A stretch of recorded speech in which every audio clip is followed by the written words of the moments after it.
Online classes में सभी विद्यार्थियों का स्वागत है। बच्चों, आज पढ़ाते हैं आपको डीपीडी, ओपी व टीपी में क्या संबंध होता है। तो ध्यान रखना है आपको, डीपीडी बराबर ओपी माइनस टीपी होता है, ये ध्यान रखनी है। पूछा जाता है, यही बात पूछा गया है कि डीपीडी और ओपी व टीपी में क्या संबंध होता है। तो डीपीडी बराबर ओपी माइनस टीपी होता है। ध्यान रखना है बच्चों, डीपीडी यहाँ पर विसरण दाब न्यूनता है, ये ओपी परासरण दाब है और ये स्फीत दाब है। अब आपको तीन कंडीशन याद रखनी है। स्फीत कोशिका में इनमें क्या अंतर आएगा। स्फीत कोशिका,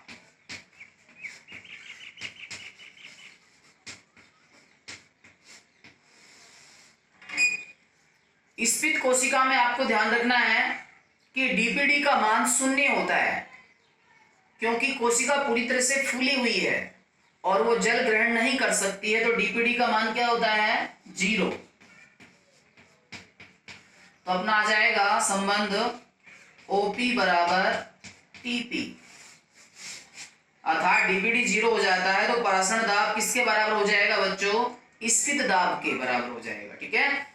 दूसरी कंडीशन है स्लत कोशिका, स्लत या पिचकी हुई कोशिका में क्या अंतर आएगा, ध्यान रखना है। स्लत कोशिका में आपको पता है भित्ति दाब तो लगेगा ही नहीं, अर्थात जो स्फीत दाब है वो क्या जाएगा, 0। तो टीपी का मान क्या हो जाएगा बच्चों, 0। तो क्या जाएगा, डीपीडी बराबर किसके, ओपी के, अर्थात डीपीडी का मान किसके बराबर हो जाएगा बच्चों, परासरण दाब के बराबर हो जाएगा। तीसरी कंडीशन है जीव द्रव्य कुंचित कोशिका में,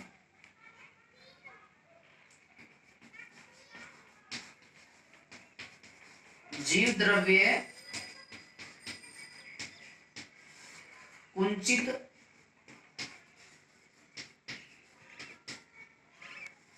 कोशिका। जीव द्रव्य कुंचित कोशिका का मतलब क्या है, उसका जीव द्रव्य पिचका हुआ है, तो उसमें टीपी का मान क्या आएगा बच्चों, ऋणात्मक।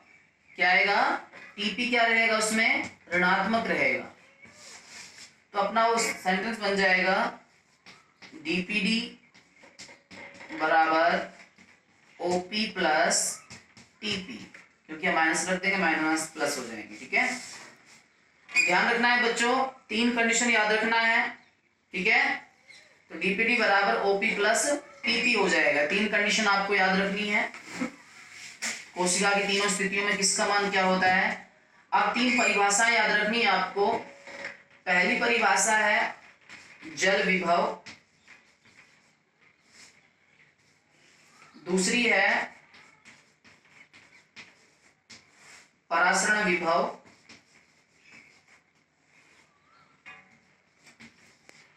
तीसरी है दाब विभव। जल विभव के बारे में हम बता रहे हैं, ध्यान रखना है बच्चों।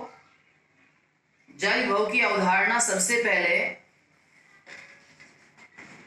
आर के स्लेटियर एवं एस ए टायलर, दोनों वैज्ञानिकों के नाम आपको याद रखने हैं। आर के स्लेटियर एवं एस ए टायलर ने सबसे पहले जल विभव की अवधारणा प्रस्तुत की थी। इन्होंने क्या बताया था कि कोई तंत्र है, मतलब ऊष्मा गति के अनुसार कोई तंत्र है जिसमें कोई काम हो रहा है, तो तंत्र के प्रत्येक घटक द्वारा ऊर्जा मुक्त होती है। वो ऊर्जा क्या करती है, जो उस तंत्र के अंदर जितने भी घटक काम करते हैं उनके लिए जरूरी होती है, मतलब उनको चलाने के लिए आवश्यक होती है। तो इसलिए बताया जाता है कि जल जो होता है, आपने देखा होगा अर्धपारगम्य झिल्ली से अंदर गति कर रहा है, अर्धपारगम्य झिल्ली के माध्यम से क्या निकल रहा है, बाहर निकल रहा है। तो जल के अणुओं के लिए भी मुक्त ऊर्जा की आवश्यकता होती है अंदर व बाहर जाने के लिए। ये तो सिंपल बात है। इसकी परिभाषा बताते हैं आपको। यदि किसी कोशिका को जब जल में रखा जाता है, कहाँ रखा जा रहा है बच्चों? जल में। तो देखा जाता है कि जो शुद्ध जल है उसके अणुओं की ऊर्जा और कोशिका के जो अंदर विलयन है अर्थात कोशिका रस है उसके अंदर जो जल है उनके अणुओं की मुक्त ऊर्जा के मध्य कुछ अंतर होता है।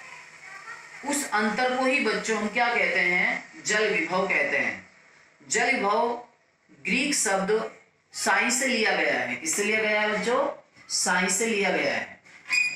इसकी जो इकाई होती है अर्थात इसका मात्रक होता है वो बार होता है, इसको एटीएम से व्यक्त करते हैं। दूसरा क्या है बच्चों? परासरण विभव। ध्यान रखना है, अब थोड़ी देर पहले हमने बताया था कि जब शुद्ध जल में विलय डाला जाता है तो बनने वाला जो विलयन होता है उसकी जो मुक्त ऊर्जा है शुद्ध जल की अपेक्षा क्या होती है बच्चों? कम होती है। तो ध्यान रखना है, जो परासरण दाब होता है वो विलयन में उपस्थित विलय के कारण होता है। अर्थात जब बताया जाता है कि जब किसी विलायक में विलय डाला जाता है तो उसके परासरण दाब में क्या आ जाती है? कमी आ जाती है। अर्थात उसका जल विभव भी क्या हो जाता है? कम हो जाता है। उसको ही हम क्या कहते हैं? परासरण विभव कहते हैं। ध्यान रखना है बच्चों, इसको इससे साइन एस से दर्शाते हैं और ये चिन्ह में कैसा होता है? ऋणात्मक होता है। ठीक है। तीसरी क्या परिभाषा है बच्चों? दाब विभव। क्या है? दाब विभव। ध्यान रखना है, एक अर्धपारगम्य झिल्ली युक्त हम एक थैली लेते हैं, उस थैली के अंदर हम चीनी का सांद्र विलयन भर देते हैं। अब सांद्र विलयन भरकर उस थैली को हम चीनी के तनु विलयन से भरे एक पात्र में रख देते हैं।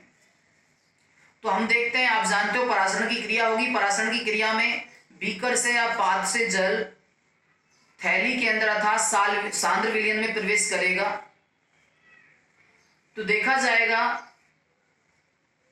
कि जो जल के अणु हैं उनमें कुछ अंतर आ जाएगा अर्थात उसका परासरण जो दाब है वो कम हो जाएगा, एक तरह से कमी आ जाएगी। उसको ही हम क्या कहते हैं? दाब विभव कहते हैं।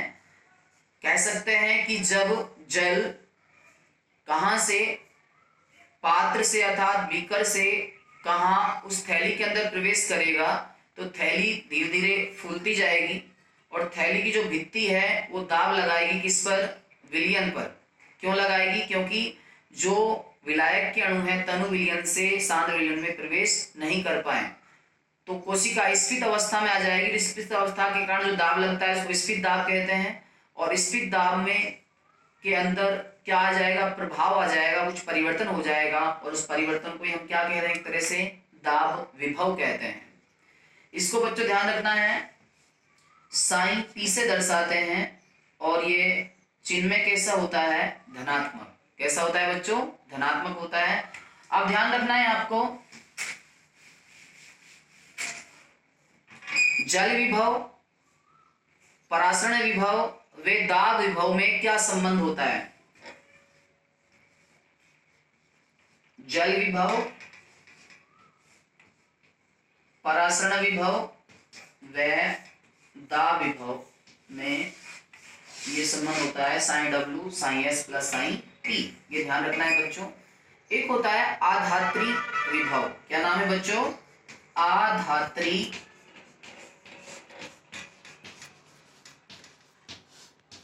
विभव। आधात्री विभव को ध्यान रखना है, साइन एम से दर्शाते हैं। आधात्री विभव का मतलब क्या है? कोशिका की वह सतह जो कि जल का अधिशोषण करती है उसे क्या कहते हैं? हम आधात्री विभव कहते हैं। अर्थात जिसके कारण कोशिका एक तरह से जल का अधिशोषण करती है, उसको सोखती है, वो आधात्री विभव के कारण करती है। इसको साइन m से दर्शाते हैं।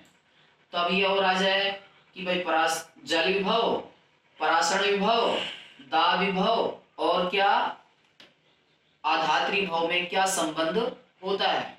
तो बच्चों याद रखना है साइन m बराबर sine w plus sine s plus sine p, ये तीनों में क्या होता है बच्चों, संबंध होता है।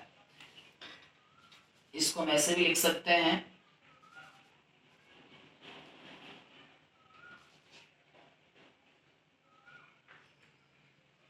एक मिनट दोबारा से देखना, क्या जल विभव, परासरण विभव, दाब विभव और आधात्री विभव में क्या संबंध होता है। तो ध्यान रखना है साइन W बराबर, ये और जोड़ दो इसमें, sine m plus sine s plus sine p। तो ये संबंध होता है, याद रखना है आपको। तो ये था जल विभव, परासरण विभव, दाब विभव में संबंध, उनकी परिभाषाएं। अब एक अपना टॉपिक इसमें बच रहा है बच्चों, याद रखना है आपको, अंतः शोषण। क्या है बच्चों, अंतः शोषण। आपने देखा होगा बरसात के मौसम में लकड़ी के दरवाजे या लकड़ी का कोई भी सामान जल अवशोषित कर कर क्या हो जाता है, फूल जाता है। तो इस क्रिया को हम अंतः शोषण कह सकते हैं, क्योंकि कोई भी ठोस पदार्थ जल में विलय तो नहीं हो सकता है, लेकिन वो जल को अवशोषित कर कर एक तरह से फूल जाता है। उसे क्या कहते हैं, अंतः शोषण कहते हैं। ध्यान रखना है बच्चों। ये आप मौसम बरसात के मौसम में देख सकते हैं, हमारे जो दरवाजे होते हैं बहुत ही टाइट खुलते हैं। तो देखा होगा जब बरसात का पानी उनसे टच होता है, स्पर्श होता है, उनकी बाह्य भित्ति थोड़ी फूलकर मोटी हो जाती है, जिससे उनके खुलने और बंद होने का थोड़ा परिवर्तन आ जाता है उनके अंदर। बंद होने में खुलने में थोड़ी कठिनाई होती है, जो कि एक तरह से अंतः शोषण की क्रिया के द्वारा होती है। जैसा आपने देखा होगा कि अंकुरित बीज जल अवशोषित कर कर फूल जाते हैं, और फूल जाने के कारण क्या होता है, उनका जो बाह्य आवरण होता है, इसको बीजावरण कहते हैं, वो एक तरह से हट जाता है। और बीजावरण हटने से जो एक प्रैरव, एक जड़ है, वो आसानी से निकल आती है, एक नया पौधा तैयार हो जाता है। अनेक पादपों में देखा जाता है पुनर्जनन की क्रिया भी एक तरह से अंतः शोषण के द्वारा ही होती है। तो ये अपना चैप्टर कौन सा बच्चों, 5वां चैप्टर अपना कंप्लीट हो चुका है। इसके नोट्स हम ऑलरेडी पहले ही आपको भेज चुके थे। इसको आप ध्यान से पढ़ोगे, याद करोगे और वीडियो को ध्यान से समझकर दिमाग में बिठाओगे, मैं मानता हूँ आपके अच्छी तरह से समझ में आएगा। आप ऐसे किया करो, पहले आप वीडियो को ढंग से देखो, वीडियो को ढंग से देखने के बाद आप नोट्स को पढ़ो। नोट्स को पढ़ने के बाद मैं मानता हूँ आपकी समझ में आ जाएगा। यदि नहीं आता है फिर दोबारा से वीडियो को देखिए, फिर आपकी अच्छी तरह से और समझ में आ जाएगा। यदि समझ में नहीं आता है तो आप अपनी समस्या हमें बता सकते हैं, उसका समस्या का सोल्यूशन जभी के जभी आपको हो जाएगा। थैंक यू बच्चों।